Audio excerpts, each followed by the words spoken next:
Ahora la siguiente charla la va a presentar el doctor Ariel Saldaña, que es médico especialista en ortopedia y traumatología, egresado de la Facultad de Medicina de la Universidad Nacional de Panamá.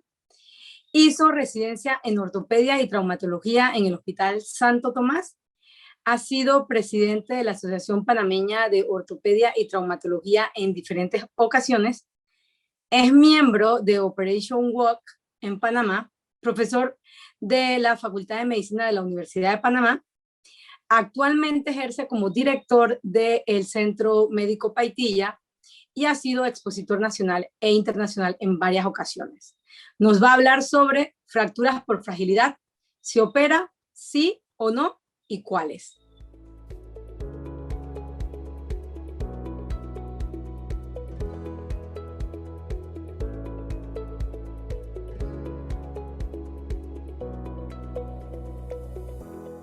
Buenas tardes, mi tema es fracturas por fragilidad. ¿Se operan, sí o no, y cuáles? Les voy a mostrar algunos detalles acerca de estos temas. Primero, hablemos de la osteoporosis desde el punto de vista quirúrgico. ¿Cuáles serían las metas de operar una fractura? Pues claramente sería aliviar el dolor, optimizar la función y reducir la mortalidad. Lo que vamos a hacer es considerar cuál sería el procedimiento correcto. Y la primera vez, porque lo ideal es operar a un paciente solo una vez, debe ser que sea un procedimiento económico para que pueda ser reproducible muchas veces. Debe ser eficiente justamente para no tener complicaciones y tratar de no tener que reintervenir al paciente. Y debe ser ético. ¿Qué significa esto? Que vamos a operar básicamente al que necesita ser operado, no a cualquier persona. Desde el punto de vista del manejo de la osteoporosis y sus fracturas, por los ortopedistas ha habido un montón de artículos y relaciones respecto a esto. Y en una encuesta que se realizó, se le pregunta al cirujano ortopedista: si usted sabe que su paciente tiene osteoporosis, ¿esto influencia el implante que va a utilizar? Y el 78% dijeron que sí. 21.9 dijeron que no. Y este es un concepto muy importante porque el implante que se seleccione para la cirugía guarda mucha relación con cómo va a evolucionar la unión de la fractura o la posible estabilidad o desestabilidad de la misma. La otra pregunta, si regularmente el cirujano ortopedista medía la densidad mineral ósea antes de la cirugía, y la respuesta en el 90% de los casos, que en realidad no es sorprendente, es que no. La mayoría de los cirujanos ortopedistas no hacemos una medida, una densitometría previo a la cirugía. Es claro que en muchas ocasiones la situación es de urgencia y no se puede hacer previo, y muchos lo hacen después. Desde el punto de vista de la osteoporosis severa, uno de los grandes problemas que hemos tenido desde el punto de vista quirúrgico es el sistema de fijación. Y se han diseñado varios sistemas de fijación mucho más coherentes con un hueso de poca calidad, con muy poca densidad, donde no hay anclaje, donde el tornillo, el clavo, el perno no se puede anclar prácticamente. Y el concepto es como si estuviéramos colocando un tornillo en mantequilla. Es muy fácil hacer lo que se llama un alado del tornillo. Y como pueden ver en esta imagen, nosotros tenemos implantes que hoy en día tienen la capacidad de que inclusive se les coloque cemento óseo a través del mismo implante. Y eso lo que produce es que hay un mayor sitio donde se puede anclar esto, impidiendo la migración retrógrada del implante. Otro tema que tenemos que ver es la aumentación, que se llama. O sea, ¿cómo hacemos nosotros para que este hueso que está débil pueda tener una mejor capacidad de sostén, tanto de la fractura como de los implantes que estamos utilizando? Y ustedes ven que claramente el más utilizado y el más común es el autoinjerto, o sea, el injerto óseo del mismo paciente. De ahí en adelante tenemos una serie de diferentes estructuras, como un aloinjerto que viene pues de cadáver, que puede ser estructural, puede ser no estructural, una matriz ósea desmineralizada y varias otras opciones. Tenemos, por ejemplo, Y aquí podemos ver en las imágenes todo el tipo de lesiones que son comunes a huesos osteoporóticos o osteopénicos y las opciones que tenemos para fijarlos. Más adelante les mostraré algunas. Aquí abajo tenemos diferentes tipos de sistemas de aumentación. Estos son básicamente sintéticos y lo que hacen es permitir que haya una mejor calidad de hueso a la hora de anclarse o a la hora de unirse la fractura. Uno de los conceptos más interesantes es el concepto de fijación con placas, que ha estado muy en boga últimamente porque las placas anteriormente, cuando se colocaban con un tornillo, el tornillo se salía, como mencioné anteriormente, como mantequilla, y hoy en día podemos tener un sistema que está fijo, el tornillo a la placa, y esto permite que las fuerzas de cizallamiento, como la que verían ustedes cuando este martillo golpea este bloque de madera, rápidamente desencajaría todo esto. Y en este sistema, como el tornillo está anclado, o sea, les voy a mostrar en la siguiente diapositiva, tiene una rosca en su cabeza que le permite estar fija y casi hace una fusión en frío con la placa, permite que sea un sistema mucho más estable. Otro de los temas es, como ustedes pueden ver en esta fractura de meseta tibial, se utilizan más placas, pero son más placas más pequeñas con unos tornillos más delgaditos, y esto lo que hace es que permite mejor soporte de la fractura. Aquí pueden ver lo que les mostraba previamente, el tornillo con la capacidad de fijarse en la placa. Entonces, la tecnología claramente ha influido en la fijación de fracturas osteoporóticas. Esta interfase de placa-tornillo bloqueado hace que la osteosíntesis sea más confiable y permite también que haya construcciones híbridas donde usamos tornillos de los regulares y tornillos de este tipo bloqueado. Además de eso, contamos con la capacidad de utilizar enclavijado intramedular, sobre todo para fracturas de cadera, que son de las más comunes o de las más serias, y esto hace que se distribuya mejor las cargas, que sea mínimamente invasivo, que sea rápido y su uso es cada vez más frecuente. En lugar de utilizar los tornillos que se utilizaban hacia la cabeza femoral, se usan hojas helicoidales en muchos casos, con una mejor fijación en casos de que haya osteopenia u osteoporosis. Los injertos los mencioné anteriormente, hay autoinjertos que es el gold standard, hay injertos sintéticos e inclusive se utiliza cemento. Vamos ahora a delimitar cuáles son las que se operan y cuáles no. Las fracturas vertebrales son de las más comunes en osteoporosis y se representan el 50% de todas las fracturas osteoporóticas. Como tratamiento se ha propugnado en muchas ocasiones la vertebroplastía y la cifoplastía. La diferencia entre ellas es que la cifoplastía tiene un balón que contiene el elemento que se utiliza, que es cemento óseo. Sin embargo, ellas no previenen nuevas fracturas y se han visto cada vez un poquito más de complicaciones con respecto al hecho de que, como son una estructura un poco más rígida que el hueso, las vértebras por arriba de y por abajo de este tipo de plastía pueden ser sujetas a fracturas. El húmero proximal. El húmero proximal es una de las localizaciones más frecuentes también de fracturas por osteoporosis y se representan del 5 al 6% de todas las fracturas del adulto.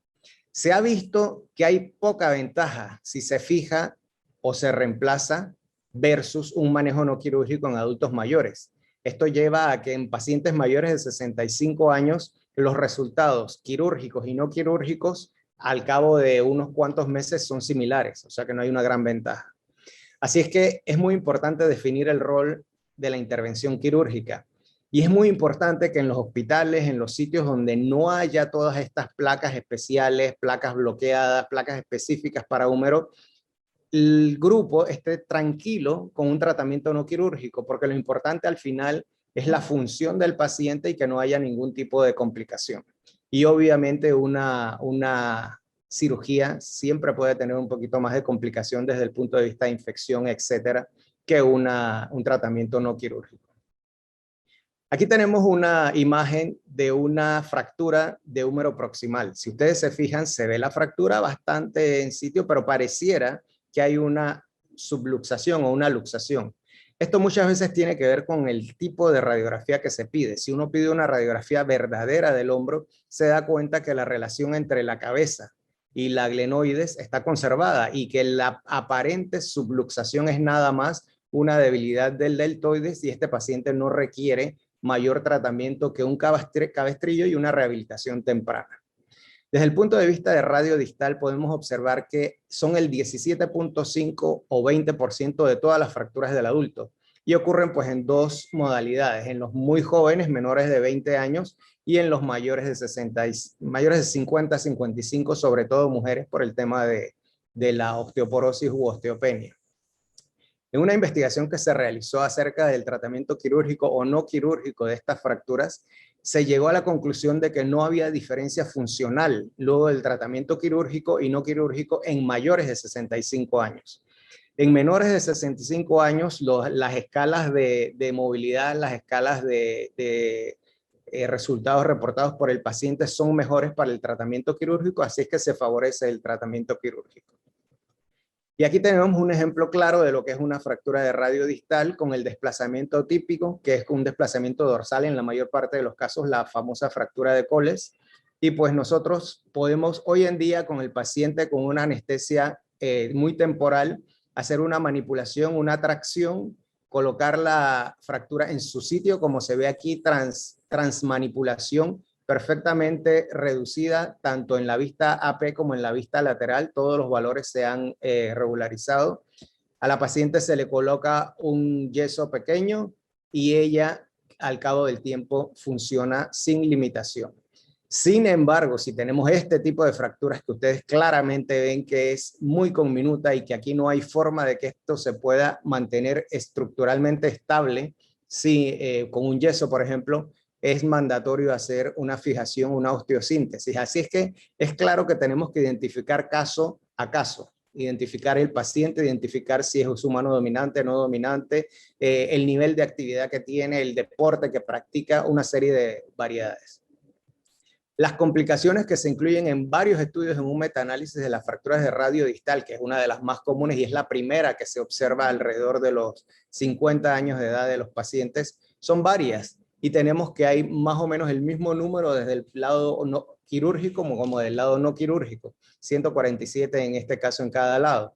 Pero, por ejemplo, infección no hay claramente ninguna en el grupo no operatorio, igual como falla del implante o dehiscencia de la herida. En cambio, alteraciones neurológicas pueden ocurrir mayor en el grupo tratado no quirúrgicamente, el síndrome del túnel carpal, que a su vez es un problema neurológico.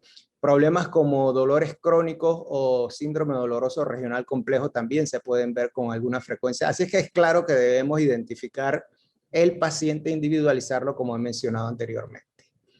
De lo que es más complejo dentro de las fracturas por osteoporosis, tenemos las del fémur proximal, que comúnmente se llaman las fracturas de cadera. Tiene una incidencia, estos son datos básicamente de Estados Unidos, de alrededor de 200 por 100,000 personas en hombres y 500 por 100,000 personas en mujeres. Tiene una mortalidad al año de ocurrida de 50% en los pacientes no operados y puede ascender hasta 25% en los pacientes operados. Esto significa que hay una clara diferencia entre los que se operan y los que no se operan, favoreciendo significativamente a los pacientes que se operan. Y todos estamos claros que el tiempo quirúrgico, el tiempo de operar es muy importante. Si los operamos dentro de las primeras 48 horas después de ocurrida la fractura, el resultado, las complicaciones de morbilidad y mortalidad disminuyen significativamente. Si el paciente se queda hospitalizado 10 días esperando para ser operado, pues sus complicaciones son mayores. Tenemos diferentes implantes para las extracapsulares, que son, por ejemplo, las intertrocantéricas. Tenemos tornillos, placas deslizantes, que es lo que se usaba muchísimo antes. Hoy en día se favorecen más los clavos intramedulares porque son sistemas que pueden compartir la carga en vez de llevar la carga y tienden a tener mejores resultados. Y las fracturas intracapsulares, que son las particularmente del cuello del fémur, que utilizan tornillos canulados si son pacientes jóvenes, pero en pacientes mayores, idealmente el tratamiento es con una prótesis por el riesgo de necrosis avascular que puede tener este tipo de fractura. Aquí vemos un ejemplo de un paciente con una fractura, un paciente de 92 años con una fractura de tipo extracapsular intertrocanteríaca y cómo se fija con un sistema intramedular, con un clavo, y ustedes ven que tiene una hoja helicoidal y si se fijan hay unos pequeños agujeros en la punta de la hoja. Esos agujeros son a los cuales se les puede colocar el cemento como un aumento. En el caso de este paciente no fue necesario. Es importante verificar en la vista AP y en la vista axial que el clavo esté dirigido en la posición adecuada. Y otra de las grandes ventajas es que hoy día hacemos esto por cirugía mínimamente invasiva. Apenas son 2 pequeños orificios que se hacen en la piel de aproximadamente unos 2-3 centímetros cada uno y a través de ellos se hace toda la cirugía. Las fracturas en pacientes como el que se ve aquí a la izquierda, que tienen una fractura intracapsular del cuello anatómico, estas son las que tienen un mayor riesgo, un significativo riesgo de necrosis avascular de la cabeza. Por lo tanto, primariamente en pacientes mayores de 60 a 65 años se hace una hemiartroplastía, un reemplazo de la cabeza, y esto permite que una señora que también tiene 94 años pueda estar a las 2 semanas caminando feliz y recitando poesías como fue lo que me hizo ella cuando fue a la clínica a verme. Muy simpática. Uno de nuestros grandes cucos a los que hacemos reemplazos articulares son las fracturas periprotésicas. Aquí ven, por ejemplo, en estas imágenes tomadas de un libro, que la fractura ocurrió por encima de la prótesis, pero nos da el espacio suficiente para que podamos poner una placa sin muchas complicaciones. Hace apenas un par de semanas llegó una paciente a la cual habíamos operado previamente de un reemplazo de cadera, como se ve aquí, y la paciente mayor de edad, no le gustaba molestar a los familiares, decidió levantarse en la noche para ir al baño solita, sin avisar, y se cayó y tuvo esta fractura que ven aquí, justamente por encima de la prótesis. Si se dan cuenta, apenas tenemos una muy poca cantidad de hueso que está en la parte más distal, y esto hace que la fijación sea muchísimo más difícil. Afortunadamente pudimos colocar la placa, que es el tipo de placas que se utiliza para este tipo de fracturas periprotésicas de fémur distal, y nos dio una fijación suficiente. Ven que aquí el hueso se ve prácticamente como si fueran una galletita.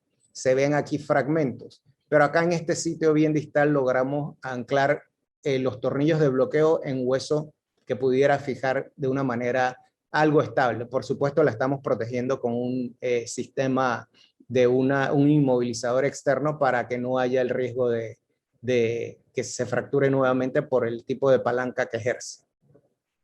En resumen, para las vértebras necesitamos reconocer que si bien la vertebroplastía y la cifoplastía son elementos que se pueden utilizar hoy en día, los cirujanos de columna lo hacen de una manera muy importante, llegan al punto y lo hacen percutáneamente. Este tipo de tratamientos lo que va a hacer es que va a permitir que el paciente no tenga esos dolores generados por la gran cifosis que se forma al tener una vértebra aplastada. Así que puede mejorar significativamente el aspecto de dolor.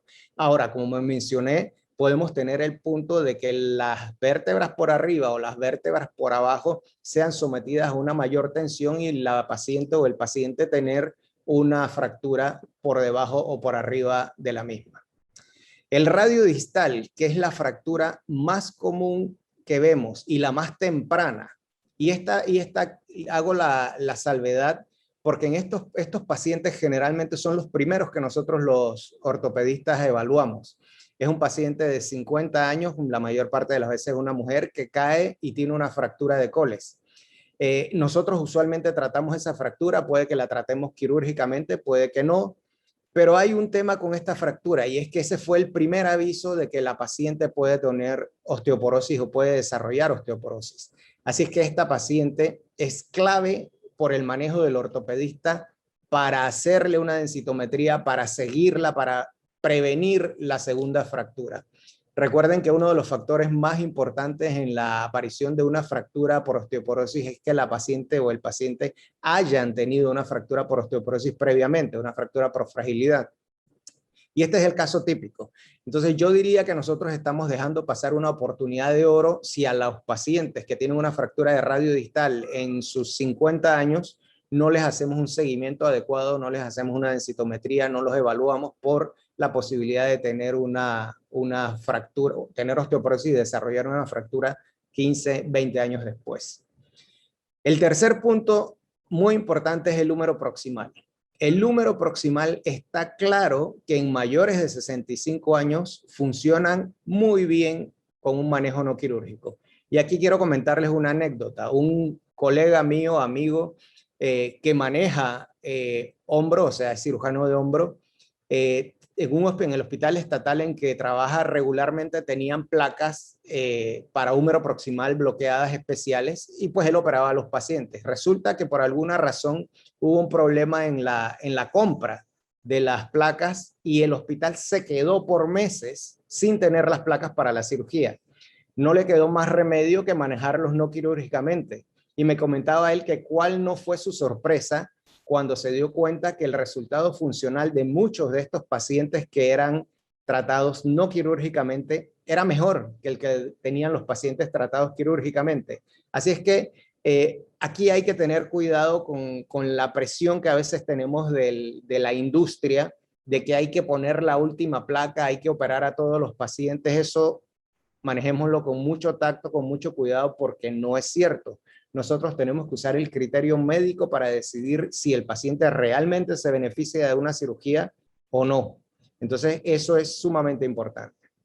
Y como cuarto y último punto, quiero decirles que las fracturas de fémur proximal, las fracturas llamadas de cadera, deben ser operadas si no hay una contraindicación. Y ese es el principio en el cual basamos el comentarle al paciente, a los familiares, señores, si su abuelito no es operado, sus riesgos son muy altos. El riesgo de morir es altísimo. Fíjense que en la literatura habla de 50% dentro del primer año si no son operados. Y los que son operados pues también todavía tienen un riesgo porque muchos de ellos no alcanzan a regresar a su nivel de actividad previo. Y aquí es donde es importante el animar a estos abuelitos, el estimularlos a reconocer que no son personas inservibles, son personas que han dado muchísimo a su familia, a la sociedad y que tienen muchísimo valor. Entonces, debemos insistir en la terapia, en la rehabilitación y tratar de llevarlos a su actividad previa. De tal manera que si no tienen una contraindicación, la cirugía es el tratamiento adecuado para llevar. El problema es la gran cantidad de recursos que consume y sobre todo desde el punto de vista económico, se ha previsto que para el año 2050 van a ser tal el número de fracturas de cadera que los recursos de los países no van a poder dar para operarlos a todos. Así es que, ¿cuál es nuestro mensaje para llevar? Que ojalá no tuviéramos que operar a ninguno de estos, porque ojalá no se fracturaran. De eso depende, solamente depende de la prevención. Entonces, a pesar de que soy cirujano, a pesar de que me gusta indudablemente operar, yo siempre le digo a los residentes, a los estudiantes, a mis colegas, hagamos prevención, evitemos que haya tantas fracturas y tendremos una sociedad más sana. Muchísimas gracias.